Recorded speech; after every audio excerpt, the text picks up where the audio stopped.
Fuck that shit. Fuck that. Fuck all that. Fuck that shit. Welcome back to the bonus episode of the Patreon, bonus episode of the podcast, dude. Thank you for your patronage. Thank you. Sorry, it's been a little bit, and sorry for all the spamming on the Patreon with all the passwords for the skateboards at the shows. But we wanted to make it so you guys get some cool shit, man. And I asked on the Patreon if you guys have any questions or topics you guys want me to talk about. So we're going to go through this. I also have some other things on that I can get to if I breeze through this.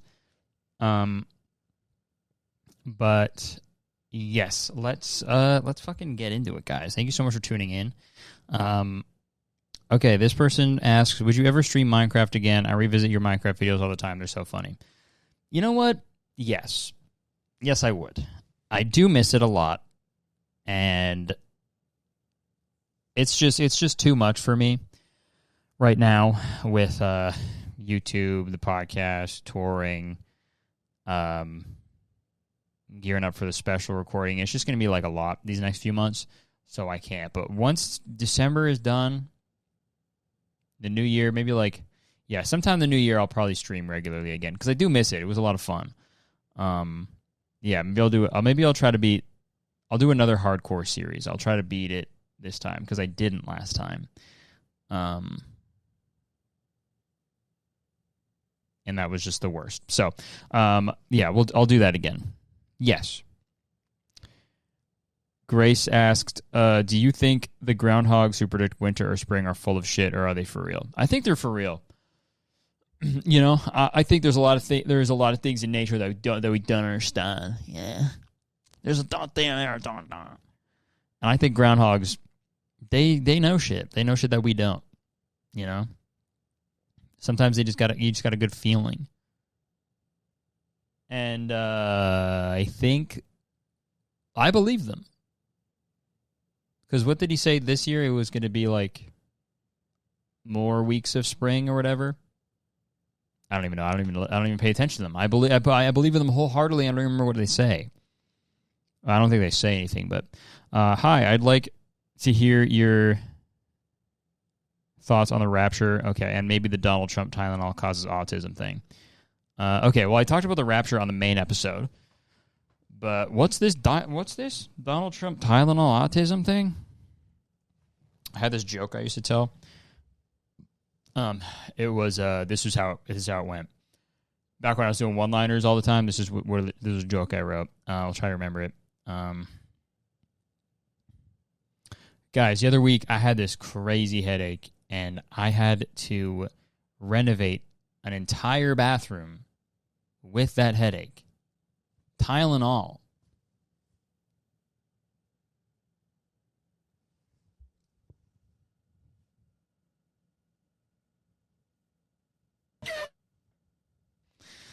Like Tylenol. That was a joke that I would tell, and it was okay. It never really got laughs, but I thought it was funny. Okay, it says this on the White House. Evidence suggests link between acetaminophen autism. So if you take acetaminophen, you get autism. Is that what you're saying? Like that's Tylenol, right? Dude, as if this guy is a fucking leader of a country, dude. He looks like he's melting. All right, that's just not going to load. Cool. It's crazy that first of all, RFK Jr., how about we get that guy's in charge of health? The guy who sounds like he has he sounds like he has fucking rocks in his throat all the time. Like he just swallowed a boulder. Yeah, well, I think autism is caused by Tylenol. Okay, man. How about you lay down? How about you just lay down for a bit? Because you're fucking scaring us. And it's also terrifying that, like, Donald Trump can just say literally anything with no proof to back it up or anything. And then there's like a majority of the country will be like, okay, got it. I believe that. No questions asked. Got that. No more Tylenol for me. Because I'm not going to catch autism. It's contagious, right? They made this announcement enough. Okay. On Monday, Donald Trump, Secretary of Health and Human Services Robert F. Kennedy Jr. finally made their long-anticipated announcement advising pregnant women not to take Tylenol. They made this announcement even though the evidence of a link between autism and acetaminophen is thin, and the biggest study about the two showed that use during pregnancy was not associated with children's risk of autism, ADHD, or intellectual disability, and sibling control analysis. Even his own FDA statement Monday that acetaminophen can be associated with a very increased risk of autism carries significant caveats, including that a causal relationship has not been established.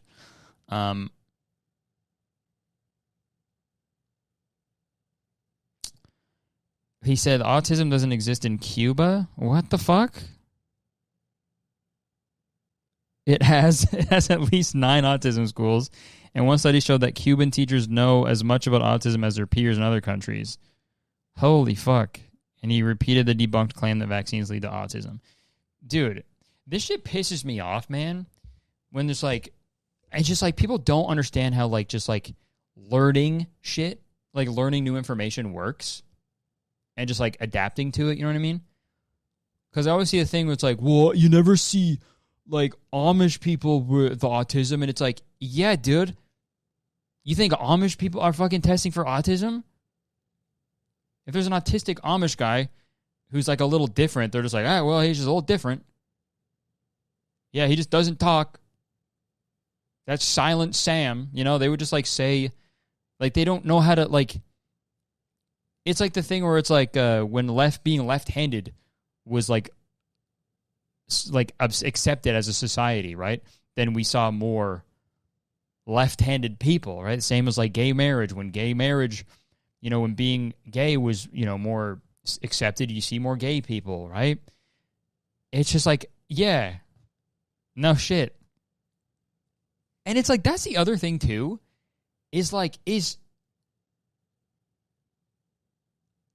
I've never understood, like, is autism like really that bad? I don't think it's bad, right?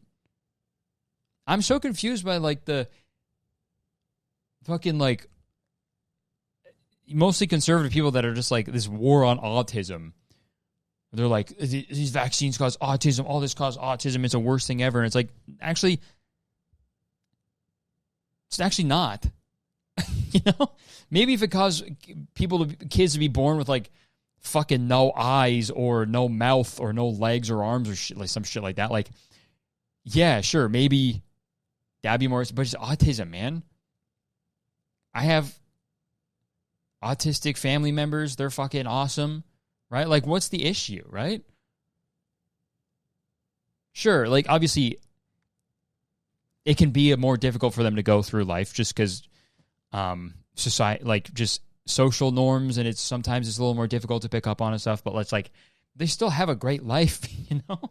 It's like, I never understood the fucking, like, hatred and, like, trying to, like, get rid of autism. Like, because I don't think it's necessarily, like, a bad thing, right? Again, I'm not, like, too knowledgeable in it, but, like, the fuck? Trump's word, okay, let's see. Beyond the blatant misinformation and willful ignorance, perhaps the biggest danger is how, within just one news conference, Trump and his administration have virtually erased 30 years of work to promote autism acceptance. Literally. For much of the past century, autism suffered from profound misunderstanding. People blamed autism diagnosis on everything from unloving refrigerator mothers to vaccines. Only in the past few decades, largely thanks to the rise of autistic self-advocates and their loved ones, has society moved much more towards acceptance. But Trump's words erased this progress. He spoke, for example, about how one of his employees lost her son when she gave him a vaccine, developed a fever, and then became autistic. What the fuck? You don't wake up one morning being like, oh, man, I got a fever, Mom. I think I'm autistic now. You don't piss on a fucking thing, like a test, and it says, yep, you're autistic. You got it. You caught it. You caught autism. The airborne autism. You got it. Yeah, they treat autism as a sentence worse than death, and that mourning prevents their parents and loved ones from showing their children the love they need. Yeah, dude. Insane. The words of those around Trump were little better. If you've seen a kid with autism, with severe autism, it's hard to watch, McCary said. Kids get frustrated, they get angry, they can be crying because they want to speak, and they can't speak. It's hard to watch, and it may be entirely preventable. I mean, like, bro.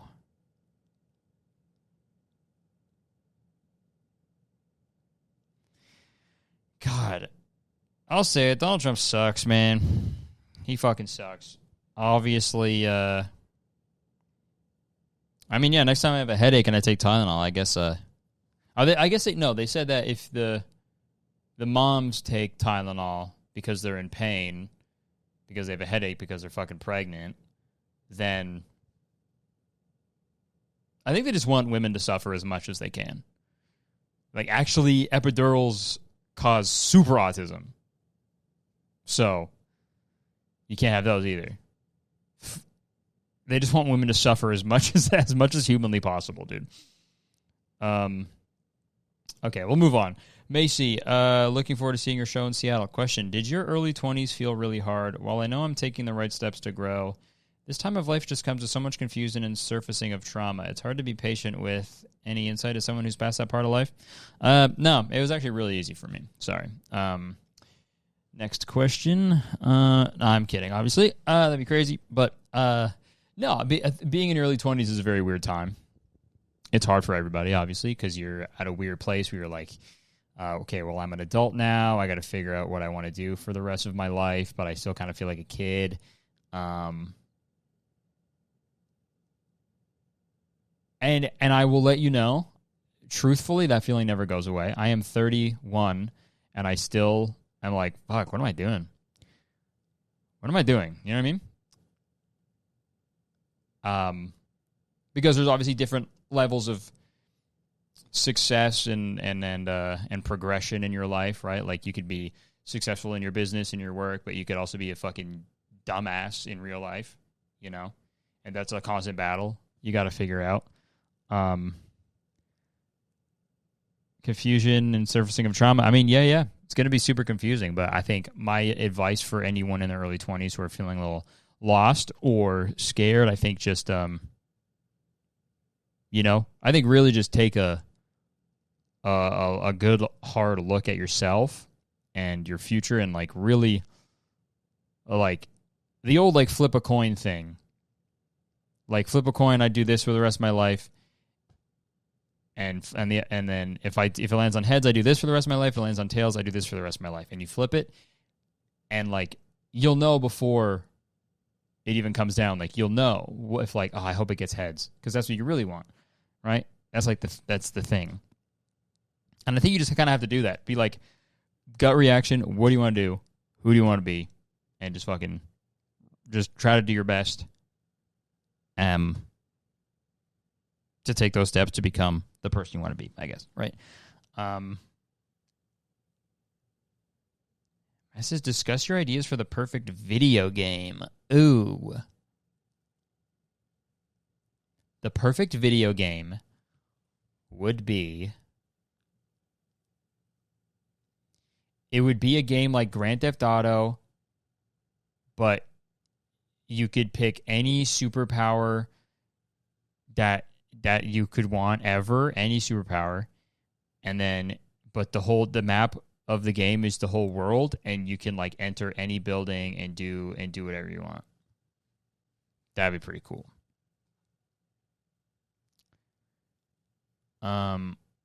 Joe Lee, super random, but I've been really curious if you wear gold or silver, or are you a mixed metals type of guy? Also saw you in Nash. Sorry about the screamer.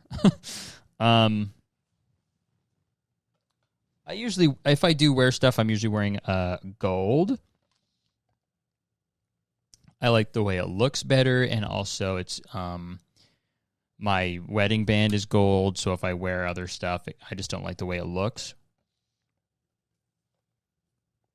So yeah, usually gold. And gold holds its value very, very well. It's it's like an investment every time you get a piece of gold, dude. That price of gold is always going up. Amara asks, I'd love to hear your fave food places in Toronto and from your travels. Okay, favorite food places in Toronto. Fuck, man. If I'm being honest, bro, Earl's. I fucking love Earl's, dude. I know it's a chain, you know, but I do love a good chain restaurant, bro. I love Earl's. I love the Keg. But if we're doing, like, local places, I guess. Is it called, what's that fucking place called? Enoteca Social. Fire. Lambo's is awesome. Happy Burger. Literally any Tim Hortons. Trying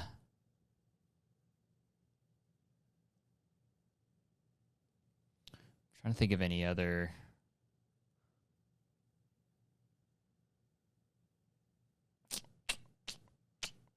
There's a Detroit-style pizza place that just opened in Toronto, too, that's really good. What's it called?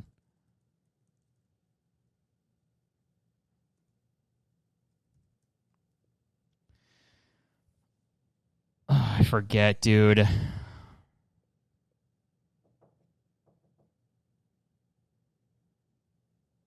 Okay, sorry about that, guys. I got a weird knock on my door, and I don't know why that happened. Thoughts on bringing Wallows onto an episode of the podcast? I don't know. I feel like they're pretty busy guys. That's 3 of them. That's hard.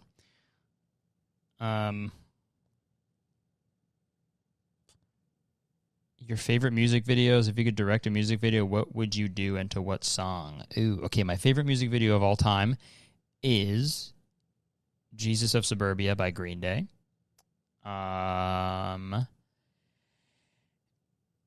And if I had to do a music video for a song, I would go back in time and do Fireproof by One Direction with all the original band members, and it would be nice, and it'd be great. It'd be really cute. I don't even know what I would do. I would just have them, it would just be a nice little video of them in, like, a little room, and they'd be singing the song, and it'd be really cute. Okay, Casey Johnson, what's your fave piece of merch that you've sold as part of the Goodfellow World Tour? I saw you in Indianapolis, by the way. I fucking love you. Thank you, Casey. Fave merch, probably. I do love the hoodie. The pink hoodie we did on the first leg with the cell phone on it. I like that one a lot. Charlie, talk about your dog. How much time you got? Love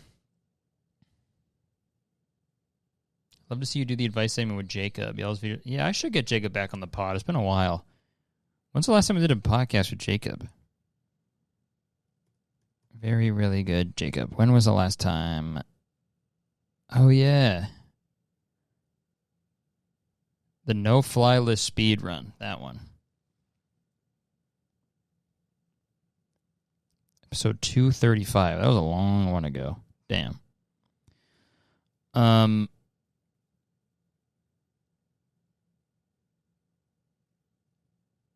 All right, we got to have him back. That was a year ago, so.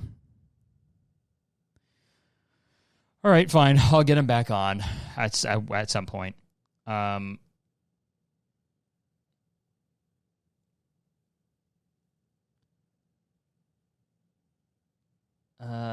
let's check that. I don't even know what that is, but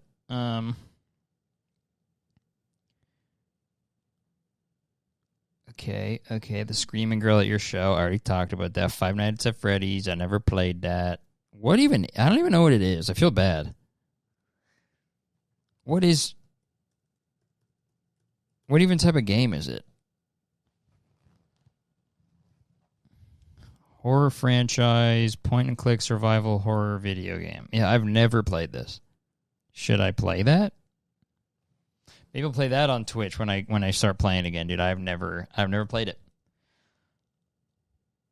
Hey Curtis, me and my bestie are going to your show in Milwaukee. Should we wear any color or anything as specific to be silly or a funny poster idea? I've seen a lot of people dressing up like my Shorty Awards outfit to the shows, which is very funny. It's a little traumatic and triggering for me, but it's pretty funny. Some people have like mullet wigs and mustaches that they wear, which is pretty fun as well. I like that. And yeah, I mean, I would advise against posters because like you don't want to hold that up during the show because it's a seated event and the people behind you will fucking hate you. And so maybe no poster, but okay, Dakota, my ex-girlfriend and I got into a fight about this in a Taco Bell parking lot at 10 p.m. in her car. I never had a worse argument since, even though we had an gnarly breakup. Jesus Christ. Okay, ABBA. Is it pronounced ABBA or ABBA? Please, we broke up over a year ago, and I think about this almost there. It's fucking ABBA. Are you kidding? It's ABBA. If you say ABBA, you're dumb. So I hope you're the one who said ABBA. Okay, Rye Poo Poo. Did you ever figure out how to do the bowling screen animation video idea? Love your vids and would be stoked if it panned out. Oh, thank you. Yeah, I did like a one-off mention of that video idea, and I've like several. I don't know if it's just from you, but I've seen like several comments of people asking about that video. And I do really want to make it still. I just like with anything, they're like, especially with the videos I want to make, there needs to be like a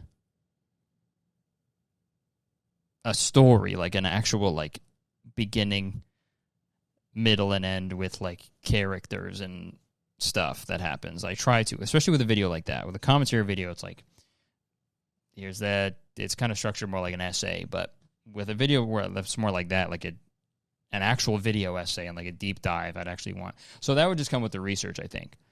And I do think there is a way to make it, but there's other videos that are kind of taking precedent before that I'm more excited about. But I do want to make that one day. Just because bowling screen animations are so weird and they've kind of got nuts and people make fun of them so much. So I think it would be cool to do like a deep dive video about how those started, like the very first bowling screen animation, how they adapted, like the impact they've had on society and stuff. I think that would be cool, but it's going to be a bit before I do that because there's many more videos I want to make before that. What would your fursona look like?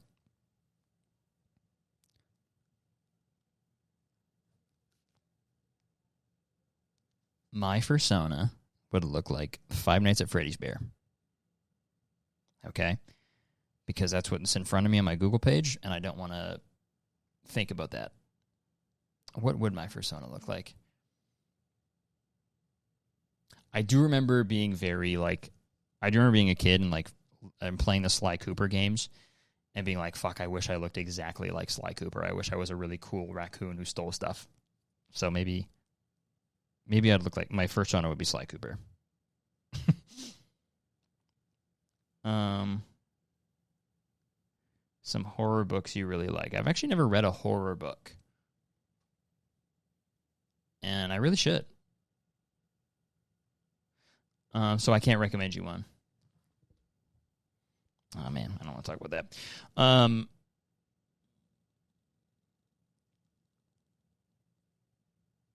The Aussie Bro Squad. There's a documentary on them right now, and it's actually really good. There's an Aussie Bro Squad documentary?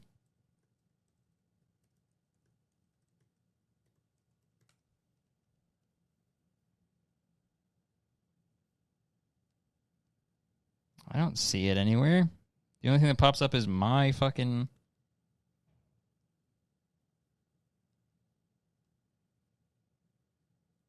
video about them.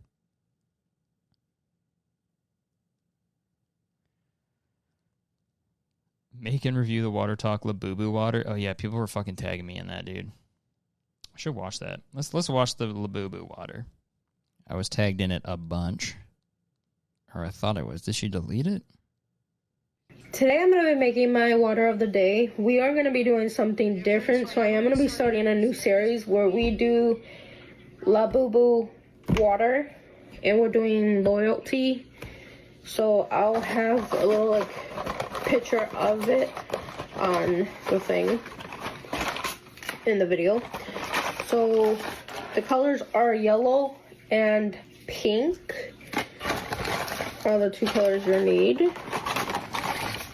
So we're doing Starburst Strawberry and Starburst Lemon. So these are the two you need. I thought she was going to put a Labubu in the water. Be a fun little series to start. And I'll say, and I've said it, I said it in my video, I'll say it again, dude, the fact that the fucking Water Talk people use, like, plastic water bottles also, that shit pisses me off. To, like, put into a cup. Behind her, looks like she has a nice fridge. It's probably got a water filter on there. To do the Labubu. I can see it, dude. Under her fucking armpit, I can see the water dispenser in her fridge.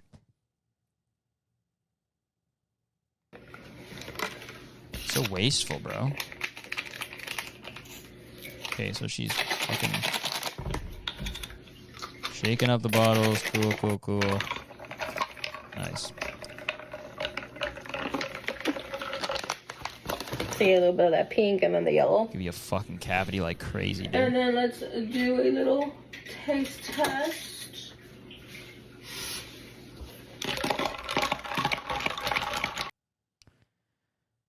Oh, yeah, the top comment, dude. The fact that you have a water dispenser in your fridge but still use bottled water is killing me. Nice. Isn't it awesome when you think something and then someone else also says the same thing? It's like, wow. We're all just living the same life. Carter asks, have you been in any video games lately? Yeah, I just, not really. I was playing Pokemon Fire Red on my Game Boy Advance SP on the road, but that's pretty much it. Do you think you'll start playing Stardew Valley again? I have been playing it the past year, dude. I'm in like year 5, I think, or something. Year 4, year 5, because my wife started playing it, so we play it together, but not on Twitch or anything. The one girl kept screaming at your shows. Yeah, a lot of people want me to talk about that. I already did on the main episode. Okay, we actually got a few more suggestions while we were recording, so I want to make sure I get to those. Holy shit. Okay, trigger warning for cannibalism. Nice, good start.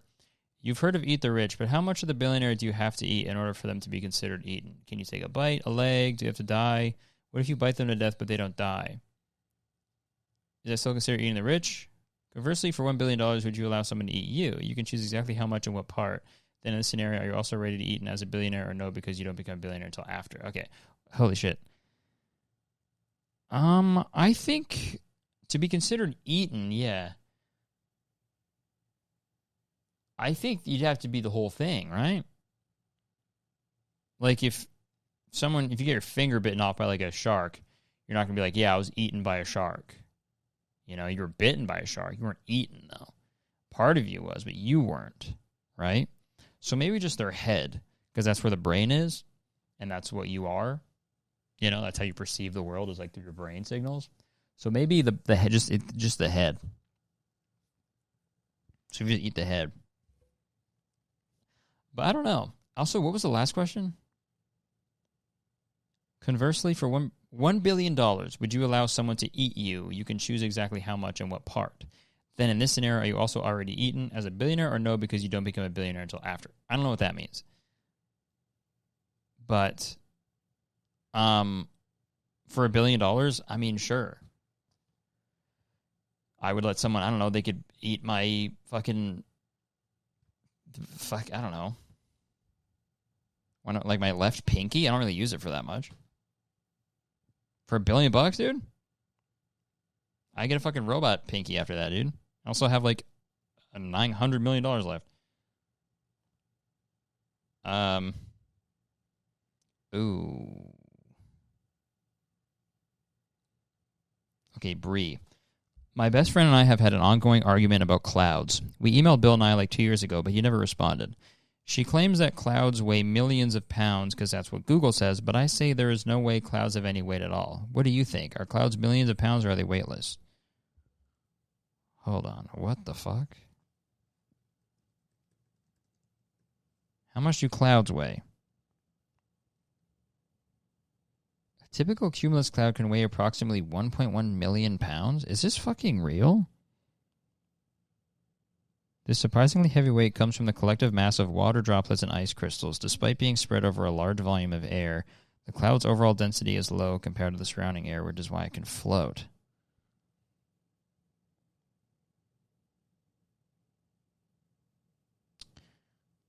Okay, this is fucking blowing my mind. I probably learned this in school, but I've been out of school for a very long time. But I do know what you mean. To say that they don't weigh anything at all, because they're fucking clouds and you fly right through them when you're on a plane. So how could something weigh 1 billion pounds when you go right through it? I don't go through your mom. Got her. Your mom weighs 1 billion pounds. A cloud's weight is distributed among trillions of minuscule water droplets and ice crystals. Wow. That's crazy. So you know what? I think you're both right. How about that? Your friend is factually right, but you're, like, spiritually correct. So, and you get to decide which one is better. Okay, one more, and then I'm going to wrap this up. Okay. Hi, Curtis. I'm an aspiring actor who is currently working as a carer in aged care. Don't get me wrong, I love my day job and it's super rewarding, but my dream is to be on stage performing every night and doing what I truly love. I've also studied acting at university, so I have the qualification under my belt, but I'm just struggling to keep my earnings while trying to pursue my dreams. How did you manage to get through or make the transition of your 9-to-5 job to follow your dreams? Also, thank you for your podcast. I'm always listening while I'm vacuuming and cleaning all day. Wow. Nice. Well, thanks for listening. Yeah, this is a nice little question to finish it off, but yeah, I mean, I think with the transition from 9-to-5 to follow your dreams. Yeah, I mean, I was in the very fortunate position where my 9-to-5 job kind of aligned with my, like, quote unquote dream job of, like, making videos. I was making videos for a company. So during the day, I was, like, getting better at video production and video editing and script writing. And so I was just kind of at this, like, while I was, like, earning a living and making videos for this company, I was kind of also getting better for my own stuff, which is very valuable. And I'm very grateful for that. But yeah, dude, I think it's just like you do your work during the day. And then honestly, like, it's going to sound like fucking Gary V hustle, bro, but, like, literally as fucking soon as you get home, think about how you can become better and put yourself out there more and really just put the time into your craft. And that's all you can really do, man. I mean, it takes a while, too. And it takes a long time. And you need to be lucky. And, you know, taking that leap into full-time can be good because you have more time to devote to it. More opportunities present themselves. But also at the same time, it's very scary because you don't have the steady paycheck. So it's like, it's very... I never tell people to quit their jobs, ever. Like... I think if a side hustle or your actual thing that you're passionate about, once you're making, like, a comparable living to your actual job at that, then maybe you can quit. But at the same, like, I never advise people because it is so, things can change like that. You just never know. And I got very lucky. So I just think, you know, obviously sometimes you do need to have a full-time job, obviously, to pay your bills. But, you know, when, as soon as you're home, as soon as you're downtime, fucking, you know, if you're acting, send out some tapes and auditions to people, send, like, just networking people. It's like, I don't know, just do as much as you can. Just truly invest in yourself and just really go hard at it for like several months or forever, dude. Because like some people just fucking love it, you know. And then I think you'll know if it's like this has any. I think you'll know like deep down if like this is the actual thing that you will be doing, and I think it will be, and I believe in you. So, yeah, okay, we'll end it there because this camera's about to die, and I need to film some other stuff really quick. But thank you so much for tuning in. Thank you for your patronage. Thank you so much. And yeah, guys, thanks for the suggestions, and everybody take care. Be safe. Peace out. See ya. Bye-bye.